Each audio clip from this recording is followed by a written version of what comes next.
Welcome to Intentional Academy Live, Episode 5. I'm Tony Farrar. I'm joined by Nicole Farrar today to help you squeeze every last drop of value out of your education. We're going to show you how to win through the power of intentional learning, and no matter where you are in life, we're here to help you manage your time, get control of your money, and launch that dream career. So we're down a producer tonight. Justin is working on work balance instead of work-life balance here. He's got another job, and he's on travel. So it's just the two of us tonight. We're going a little bit low-tech, a little old-school on the formatting, but hopefully it'll work out good. Tonight we're going to talk about one of my favorite things to deal with at the end of the semester, which is people asking for exceptions. And then after that, we'll just move right into questions from the intentional community, and we're going to add a new segment today that'll take about 10 extra seconds, where I'm going to share one cool thing you can do with an education. This is where people smash together two interesting majors to do some career that I would have never thought of. Cool. Just to give ideas. So that's where we're headed. Awesome. All right, so exception season. That's what I call the last 2 weeks of the semester, because that's when you would be amazed at the number of requests I'm going to get and have already gotten. I'm not even for things like project extensions, unsubmitted homework from months ago. Can I still turn it in and get some partial credit? How do I make up a low midterm? Or could we make some extra credit assignments, which is my personal favorite because I assign the extra credit for the semester on the first day of class. It's there. You can do it. Hey, I didn't do my work. Can you make more work? Yeah. Is that what that is? That's what that is. Okay. That's what that is. I get it, right? There's this thing that happens where all semester long, I think people are pretending in their mind like they're going to figure out how to turn things around. Mm-hmm. There's going to be this just moment, another week. one more week of, I got to get this other class worked out first, and then I'm going to get this other. Mm-hmm. And then all of a sudden you wake up and there's 2 weeks of the semester left, and you realize your chances of actually doing that are dwindling. Mm-hmm. It's going away. I realized this is probably one of the first core values of the Intentional Academy that I ever lived in my life. All through undergrad, my one big goal was to not be the exception.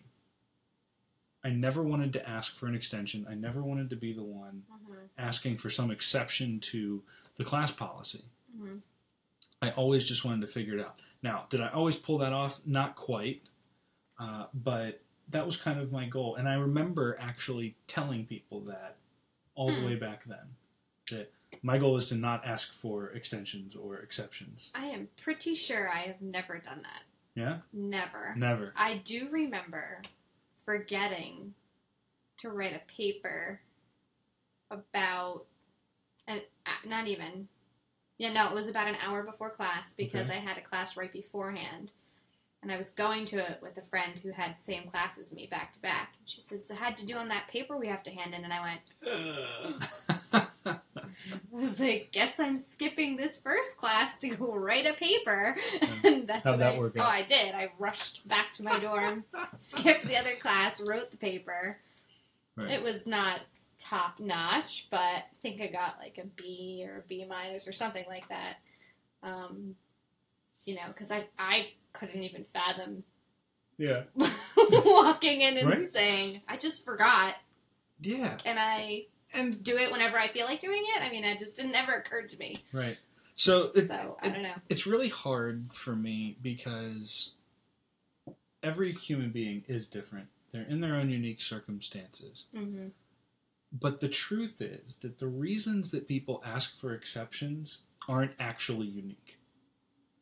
You get the same thing? Yeah. Okay. Let me give you a list of interesting ones. Hear these. Okay. Okay.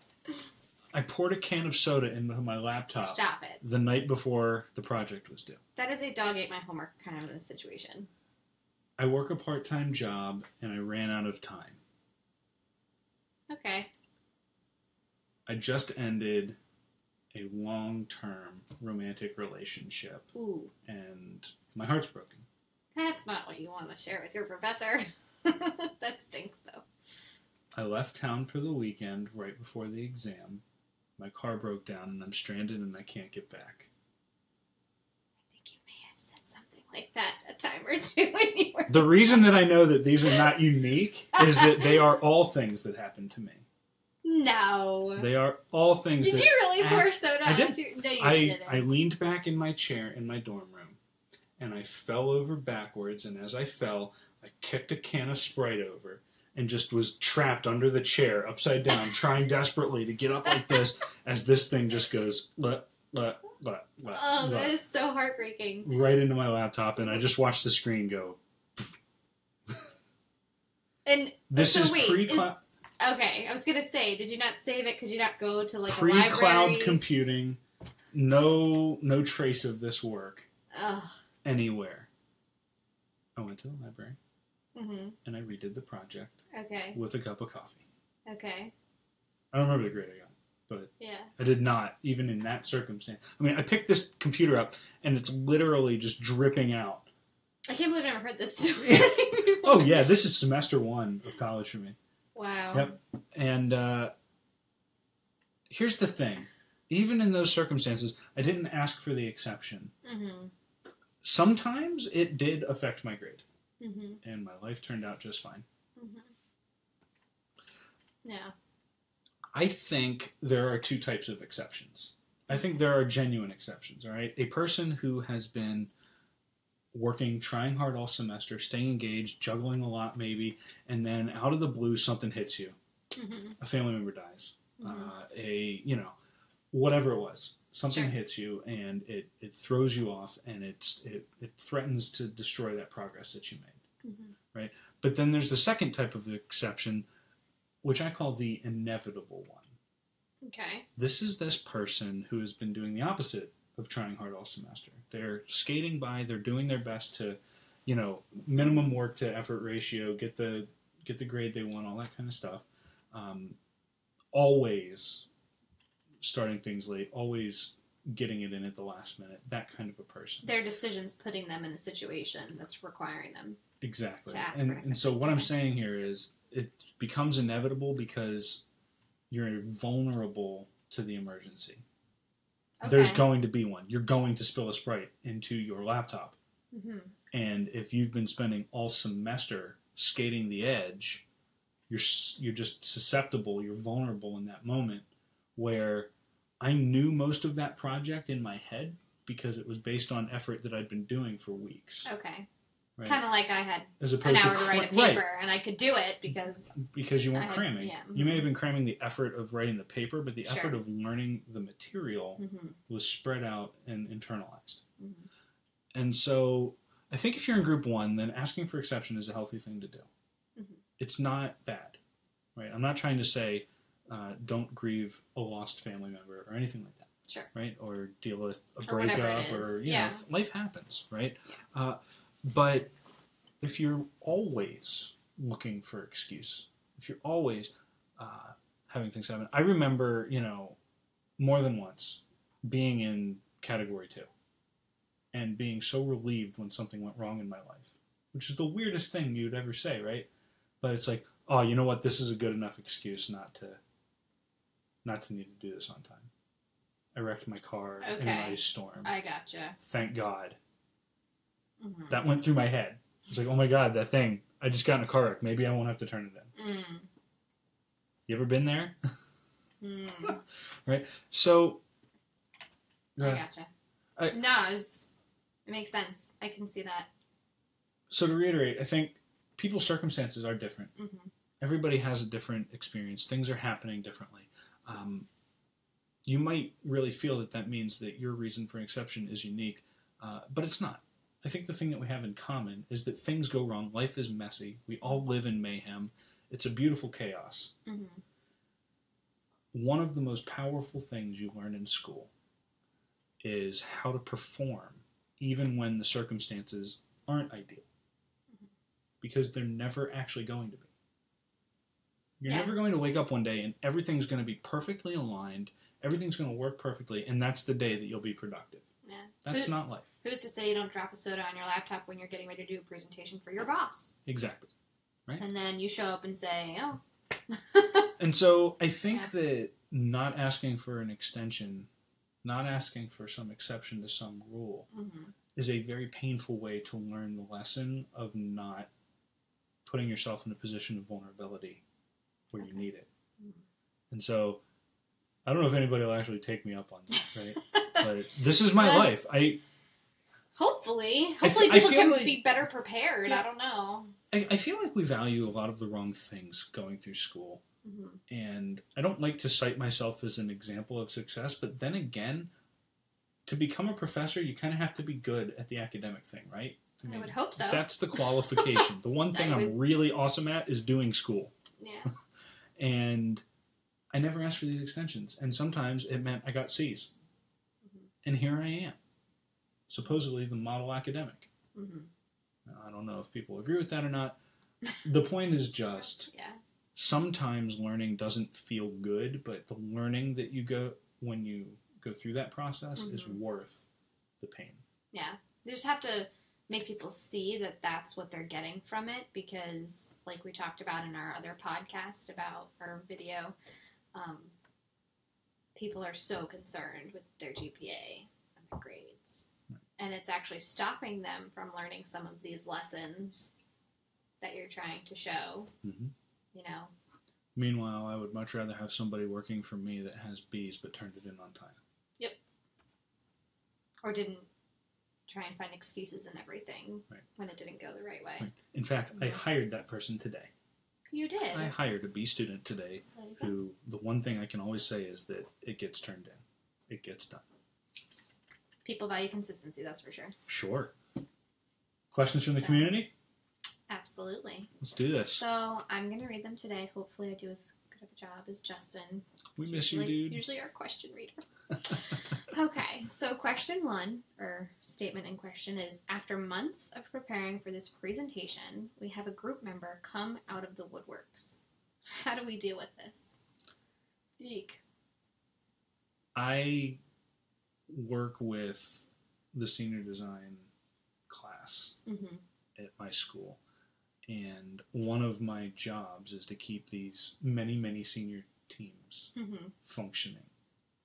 Okay. And why did I say that? Just because I deal with this problem every day. Okay. I deal with this problem every day. So-and-so isn't contributing. So-and-so isn't pulling their weight. How are we going to get this project done? And there's always the problem with a slacker and a group project is that there's two different issues. Number one is we've got to deal with the fact that it wouldn't be fair for everybody on that team to get the same grade. Sure. And so there's a justice issue almost where people are upset that they think their grade and this slacker's... Person who doesn't do anything. The idea of them getting the same grade is infuriating, and that demotivates the motivated student. And so they want to know that there's something in place where that's not going to be a thing, right? The second problem, though, is just giving the uncommitted person a crummy grade doesn't solve the bigger issue, which is now the other people on the team have to pick up the slack, because that's not going to bring that person back into the fold and have them get things done. And so... So how do they deal with it? Well, what do they do? First, recognizing that those are the two issues, okay. Because I think that what happens in most group projects is when they reach this point, emotions are running high. Okay. And anytime emotions are running high, people are making bad decisions, they're saying stupid things, and it usually lands in not productive territory. Okay. And so step one is recognize that the two real issues are, number one, grade fairness, and number two, how are we going to get the work done? Okay. Because when you start there, it gives you one more opportunity to speak to this team member. Okay. And present those two issues clearly to them and say, these are the two issues we're dealing with. Number one, it's not going to be fair if you get the same grade as the rest of us if you don't do anything the same amount of work. And we're going to see to it that that's what's done. Your name's not going on what we turn in. You need to know this is reality. They have to pick up the slack of whatever they're doing. Right? So step one to how you fix this is communicate that explicitly. And if you feel badly about going to the faculty and tattling on somebody, sure. Get over yourself. You didn't make the decision to not participate. You are dealing with this person's consequences. And that's not the way it should be. They should deal with their consequences. You didn't choose to give them a bad grade. They chose that when they didn't participate. That's important. I know that people... And then... Because they're reacting to someone else's decision and not realizing that it's a reaction, not... You know what I mean? Right. The initial punch. And so then that brings up dealing with part 2 of the issue, which is how do we get the work done? And this is the more delicate one, because if the person decides they're not going to pull their weight, bottom line is somebody's going to get it done. Yeah. And so now we're talking about reframing the problem. Can we do this without it? Maybe this is a time where you talk to the faculty and say, how can you help us pull this together? So this is saying after months of preparation. So I would imagine that they've probably come up with some sort of a plan to get things done. Well, so maybe this is more about grade fairness, and that first part of the answer is really what they're looking for there. Yeah. I think that's the most important. Right, but there's a second learn. You're right. At this point, if it's months of prepping and this person comes out of the woodwork the night before something's due and tries to be a part of the team, too late. Yeah. Right? We're not going to deal with that. We already handled all the work. You didn't tune in. But definitely reframing it, you said, like with the professor. Right. But the additional learning thing here is if you recognize this earlier, maybe you could have had less pain. Okay. I see. Not allowing months to go by. Communicating more clearly earlier on. Hey, you missed one meeting, what's up? Realizing that missing one meeting is an indication that we're on the wrong path. Starting sooner with dealing with this issue as opposed to, burying your head in the sand and thinking it's just going to go away. Asterisk on all of this. Okay. Extra little sidebar on it, and then we can wrap up. I saw the opposite happen. There was a person who came to my office who said, my teammates just don't like me. They don't include me on our team communications. I miss meetings, and then they come complain to you about it, but they don't invite me to the meetings. I don't know when or where they are. Okay. And so this actually goes both ways. It's really inverted, like ganging up on this person. And that's weird. All I can say is if you're experiencing that, that's the time to just get the faculty involved, because it's just stupid. And we did. We had to sit down with that team and be like, all right, listen, this is how teamwork actually works. Sure. You are committed to work together on this. You will invite this person to come. Sure. You will not blame them. Right? And it ended up kind of healing itself, but, I mean, just imagine, like, what a fractured way to live. Who would do that to somebody, right? I can't imagine stressing about trying to get something done and not being included at all. Right. Figuring out where to go, I don't even know. Right. All right, let's see. Oh. My grandma died 2 days ago, and we were super close, so it was a shocker. My parents think I shouldn't come home for the funeral because it'll put me behind in my schoolwork. I feel like I really need to. What should I do? Oh, we're sorry. Yeah, first off, that's so hard. What a sad situation, right? Yeah, happens to a lot of people. That it's just the way of the world, right? I mean, it happens to everyone. Happens to be that age range that you're in too. Yeah. I lost two grandparents, both during the semester, and that was really hard to deal with. Yeah. I would say that even this close to the end of the semester, the faculty are very understanding of this. Rather than say what I would or wouldn't do, I feel like this is one of those times where it's the valid exception, if we go back to, or the genuine exception, right? This isn't an excuse, right? And if it is, it's the worst one that a human could possibly make. I mean, oh my gosh. Right? It's not. It's work-life, family balance, right? Exactly. There's always going to be more school. Personally, my response would be to deal with it in the way that you need to grieve properly. Right. Because it's just going to hurt later on if you realize that you wish you had or wish you hadn't or whatever the situation is. Can't imagine a situation where you feel like you wish you hadn't, because school will always fix itself in that situation. But, and so, but if you don't feel like you should be going, that's okay too. I think both answers are okay in this particular I would situation. Make that decision. I would value my parents' input on it, but Absolutely. I would make the decision for myself. Exactly, based on your own feelings. And I would go get not because of school. And I would go get 2 more pieces of information. Number one is, what's the official school policy on this? Sure. Because there will be one. Mm-hmm. And you might want to make your decision informed, Mm-hmm. because this close to the end of the semester, if it's, well, you need to turn your last homework assignment in and make up your exams a week later, Yeah. maybe you just soak that and deal with it. I don't know what their policy is, but you should, right? And I can't imagine a school's policy is, sorry, yeah, not on something like that. failure exam. I doubt it. And then the second aspect of this is that I think that counseling centers are wildly underutilized. Good point. People only go in severe crisis, and this might be one, right? Mm-hmm. But every school has this just waiting to help. And even just going and asking them and telling them this problem, guarantee you that this professional has dealt with this issue this week. Yep. Let alone this semester or ever in their career.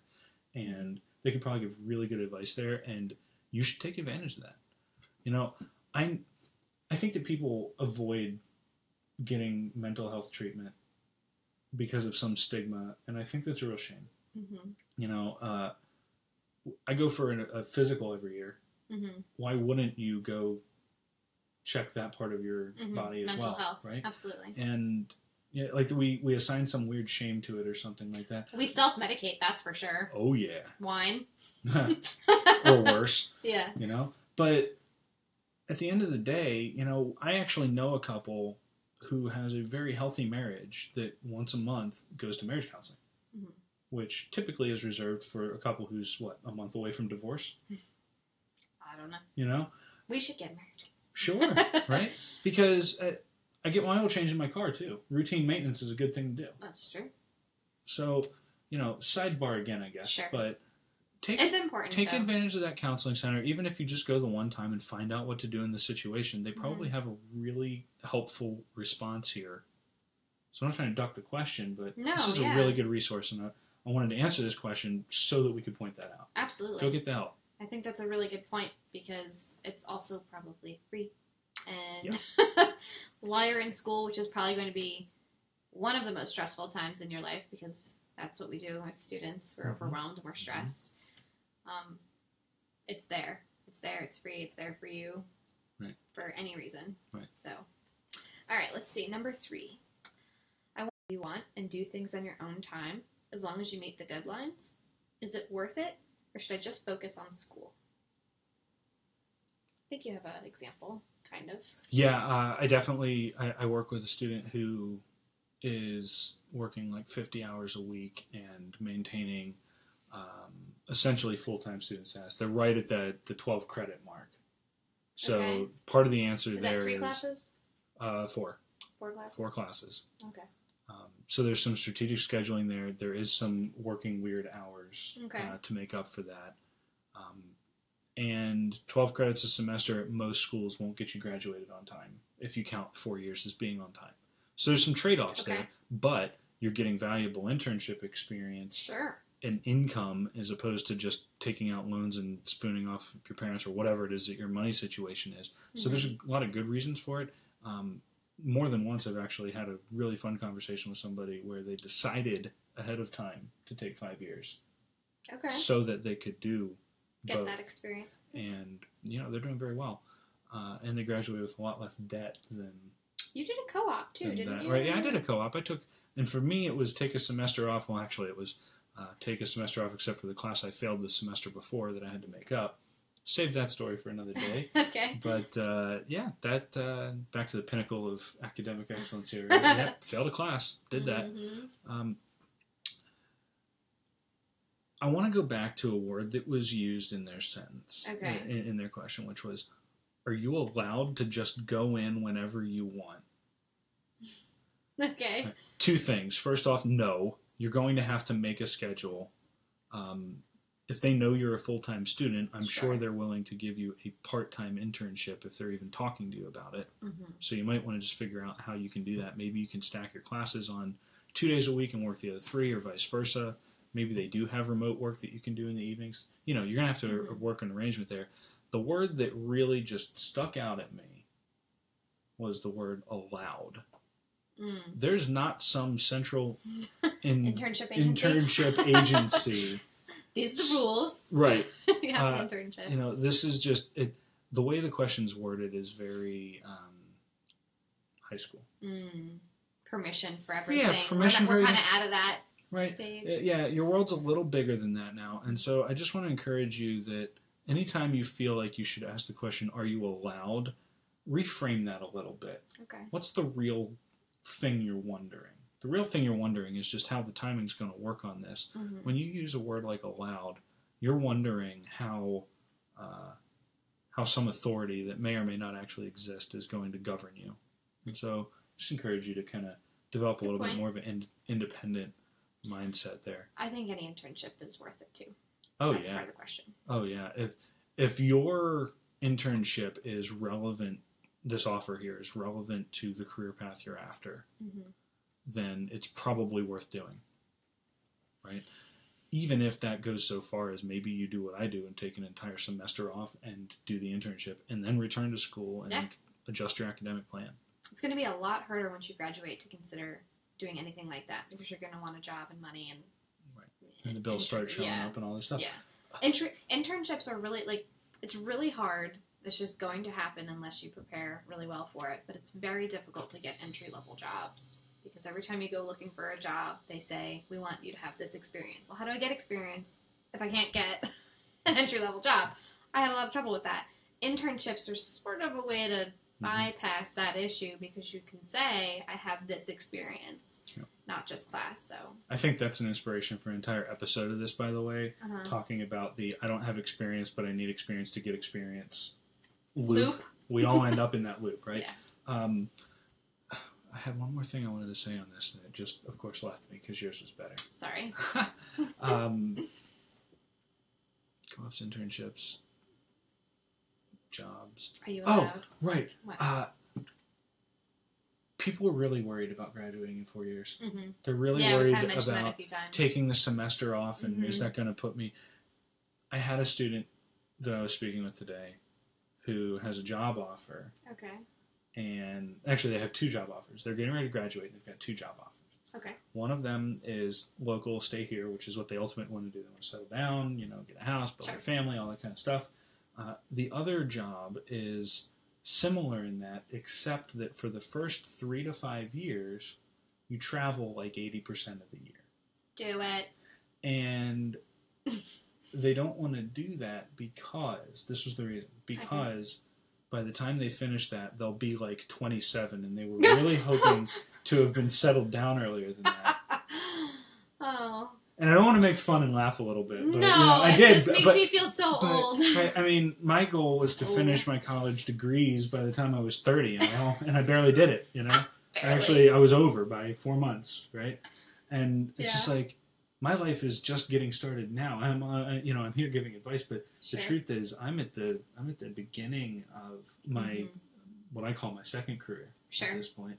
And the idea of trying to be settled by 27, it's just Well, and I don't know. I guess to each his own, right? If that's what they want to feel and they want to be ready, but that would, to me, feel like they're missing out on a lifetime experience because I'll tell you, once you're settled.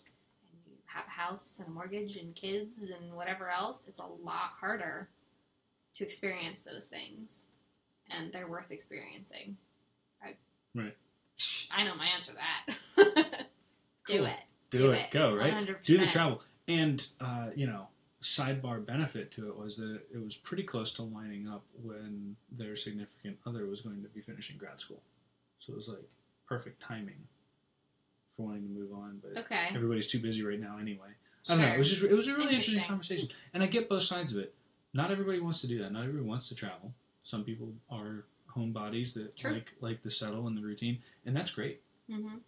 The point that I wanted to make wasn't choose one over the other because one's better than the other, because that's an individual decision. But choose it for the right reasons. Yeah. The idea of being settled by 27 versus 25 is not the reason to consider. I agree. Right? So, a cool thing you can do with an education. This is a mashup of 2 majors, and I love this. Okay. I want you to read it just to see the genuine reaction. Because I already know what's coming, and then we just laugh about it for a minute and move on. Okay. This is so cool. I haven't seen this. All right. I just got accepted to college in the Adirondacks, and I am so excited to go. I want to have a career in wilderness therapy, so I'm going to double major in outdoor recreation and psychology? What? What is wilderness therapy? It's exactly what it sounds like. People are having a hard time, and so we take them out into the woods and give them adventuresome experiences. You were thinking, what, therapy to the wilderness? Like, are we fixing foxes? Yeah. Are they having a really hard time? No, this is like a real cool thing. Okay. Like creating therapeutic experiences. Oh my gosh, for I patients. get it. That's really cool. Right? Yes. What a cool career. That's a cool awesome. thing you can do with an education. Oh my gosh, I want to make a camp. Is there other camps? Right. Probably. I know that they have them for like fixing the juveniles. Yeah. Like holes. Yeah. Yeah. Well, but you know what I mean. They've got other things. I know there's a climbers coalition that once a year takes inner city youth out for a week of rock climbing. Yeah, that's cool. And things like that. I mean, that's awesome. Making a career out of that. So outdoor recreation, that makes sense. It's a major at this university. Yeah, and then psychology to go with it. Cool. Like helping people with their mental health. Rock climbing clears the mind. I like that. It right? does. All right. Well, stay tuned. Yeah. Next week, we will bring you another fun mashup of two majors. I like this. And an unknown and interesting career that I hadn't heard of. This is great because everyone's always saying, I don't know what I want to do. We're going to help you Here's out one there. more idea. Major in outdoor rec and psych so you can do outdoor therapy, adventure wilderness therapy. Awesome. Wow. Cool. So, thank you for tuning in, everybody. If this was a helpful or meaningful experience for you, consider doing the following. Hit the like button, hit the share button, and leave us a comment. We're everywhere on social media, especially me. You can find me at @TonyFerrar on every platform that you use. And more importantly than all of this, I hope that today and every day between now and when we talk again, you go do something on purpose. Have a great day.